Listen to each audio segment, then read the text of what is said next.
Hey everybody, this is just a quick video in case you have an Ikea washing machine and you get an error E91. So what is this error and how to get rid of it?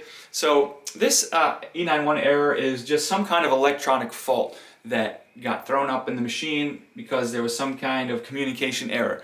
This might happen, for example, if like power gets cut in the middle of if there's a brownout, you know, like the power clicks on and off, or off and on, or something like that, or a surge in electricity might throw up this error.